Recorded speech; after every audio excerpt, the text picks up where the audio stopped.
ಭಾರತೀಯರ ಮೇಲೆ ಅವರ ದೌರ್ಜನ್ಯಗಳನ್ನು ಕಂಡು ಕಾಣದಂತಿದ್ದು ಕಾಲ ಕಾಲಕ್ಕೆ ಕಪ್ಪವನ್ನು ತಪ್ಪದೆ ನೀಡುತ್ತಾ ತೆಪ್ಪಗಿದ್ದ ಸಂದರ್ಭದಲ್ಲಿ ಸುಮಂಗಲಿಯರನ್ನು ಅರಸಿನ ಕುಂಕುಮವನ್ನು ಕೊಟ್ಟು ಸ್ವಾಗತ ಮಾಡ್ತಿದ್ದಾರೆ. ನಮ್ಮ ಮಾತೆಯಲ್ಲಿ ನಡುಕ ಹುಟ್ಟಿಸಿದ ಭಾರತದ ಮೊದಲ ಸ್ವಾತಂತ್ರ್ಯ ವಯಸ್ವಿನಿ ನದಿಯ ತನಕ ಸಮುದ್ರ ತಟದಿಂದ ಸಹ್ಯಾದ್ರಿ ಅಂಚಿನವರೆಗಿನ ಪ್ರದೇಶವನ್ನ ತುಳುನಾಡು ಎಂದೇ ಕರೆಯಲಾಗ್ತಾ ಇತ್ತು.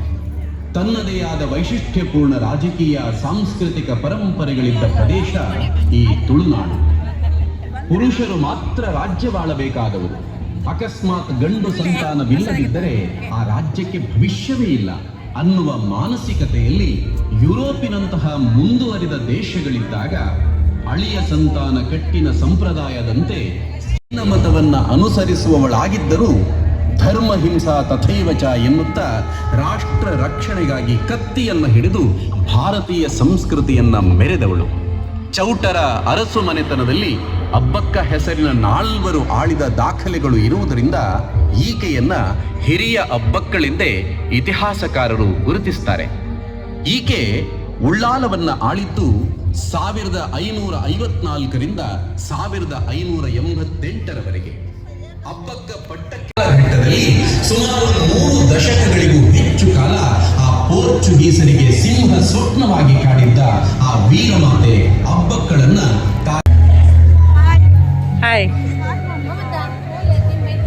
ಊರವೈದೆ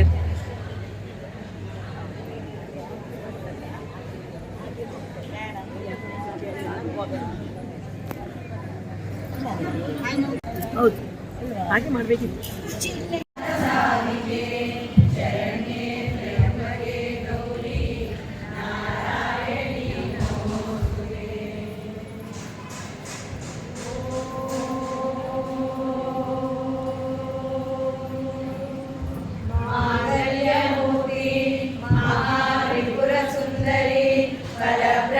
शक्ति श्री राजराजेश्वरी प्रेरणया श्री राजराजेश्वरी प्रीत्यर्थं मम सकलारिष्ट निवारणार्थं एतावत्ति ललिता सहस्रनाम पठनं अहं करिष्ये. श्री गुरुभ्यो नमः. श्री गणाधिपतये नमः. श्री महात्रिपुरसुन्दर्ये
ಅನೇಕದಂತಂ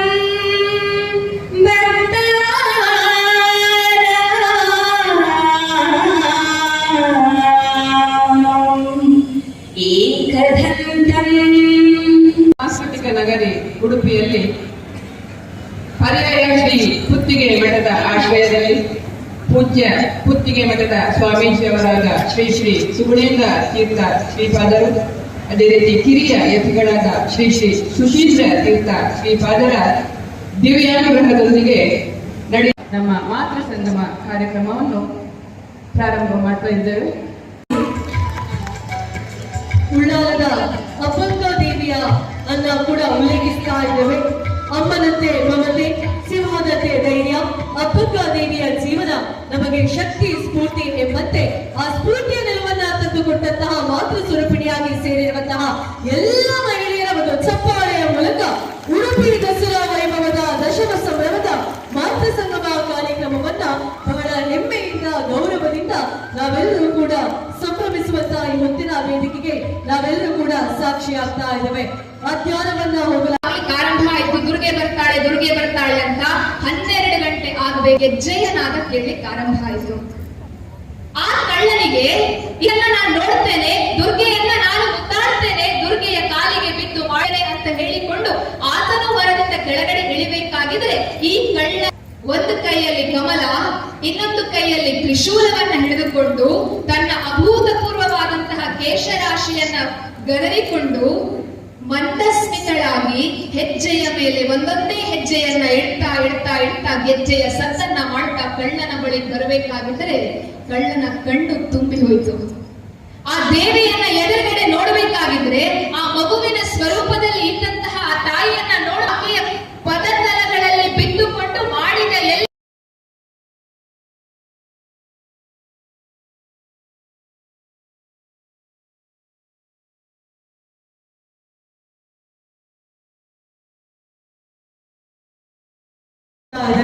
ಬಹಳಷ್ಟು ಬೇಡಿಕೆಗಳ ಆಯ್ಕೆಯನ್ನ ನಾವೆಲ್ಲರೂ ಕೂಡ ನೋಡಿದ್ದೇವೆ. ಉಡುಪಿ ಚಾನಲ್ನಲ್ಲಿ ಸಂಸ್ಕಾರಯುತವಾದಂತಹ ಪಾಠವನ್ನ ಅವರು ಮತ್ತೆ ತನ್ನ ಗಂಡನವರ ಜೊತೆ ನಡೆಸಿಕೊಳ್ತಾ ಇದ್ರು. ಪ್ರತಿದಿನವೂ ಕೂಡ ರಾತ್ರಿ 8 ಗಂಟೆಯ ಹೊತ್ತಿಗೆ ಪ್ರಸಾರ ಆಗ್ತಾ ಇತ್ತು. ಅದರಲ್ಲಿ ಜೀವನದ ಸಂಸ್ಕಾರಯುತ ಪಾಠಕ್ಕೆ ಇರುವಂತಹ ಮೌಲ್ಯಗಳನ್ನ ಪ್ರತಿಬಿಂಬಿಸುವಂತಹ ಅದೆಷ್ಟೋ ವಿಚಾರಗಳನ್ನ ನಮ್ಮ ಮುಂದೆ ಇಡ್ತಾ ಇದ್ರು. ಇದೀಗ ನಮ್ಮ ಉಡುಪಿ ಜಿಲ್ಲೆ ಮಾತ್ರವಲ್ಲದೆ ಜಿಲ್ಲೆಯ ನಾನಾ ರಾಜ್ಯಗಳಲ್ಲಿ ಹೋಗಿ ತಮ್ಮ ಧಾರ್ಮಿಕ ಪ್ರವಚನಗಳನ್ನ ನೀಡುವಂತಹ ಎಳೆಯ ಪ್ರಾಯದ ಪ್ರತಿಭೆಯನ್ನ ಅಭಿಮಾನದ ಚಪ್ಪಾಳೆಯಿಂದ ನಾವೆಲ್ಲರೂ ಕೂಡ ಅಭಿನಂದಿಸಿ ಈ ಒಂದು 4ನೇ ದಿನದಲ್ಲಿ ಮಾತೃ ಸಂಗಮ ಅಂತ ಹೇಳುವ ಯಶಸ್ವಿ ಕಾರ್ಯಕ್ರಮವನ್ನು ಜೊತೆಗೆ ಈ ಒಂದು ನಮಗೆ ಧಾರ್ಮಿಕ ಪ್ರವಚನವನ್ನು ನೀಡಿದಂತಹ ಪ್ರಕಾರವಾಗಿ ಸಹೋದರಿ ಅಕ್ಷಯ ಗೋಖಲೆ ಅವರಿಗೆ ಹೃದಯಪೂರ್ವಕ ಶಾರದೋತ್ಸವ ಸಮಿತಿಯ ತಾಯಂದಿರ ಪರವಾಗಿ ಧನ್ಯವಾದಗಳನ್ನು ಸಮರ್ಪಿಸ್ತಾ ಇದ್ದೇನೆ. ಅದೇ ರೀತಿ ನಮ್ಮೊಂದಿಗೆ ಇವತ್ತು ಗೌರವ ಅತಿಥಿಯಾಗಿ ಉಪಸ್ಥಿತರಿದ್ದು ನಮ್ಮ ಕಾರ್ಯಕ್ರಮವನ್ನು ಯಶಸ್ವಿ ಮಾಡಿಕೊಟ್ಟಂತಹ ಸುಮತಾ ಆರ್ ನಾಯಕ್ ಅವರಿಗೂ ಕೂಡ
शरण्ये त्र्यम्बके गौरी नारायणी नमोस्तुते।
पुष्पाञ्जलिं समर्पयामि।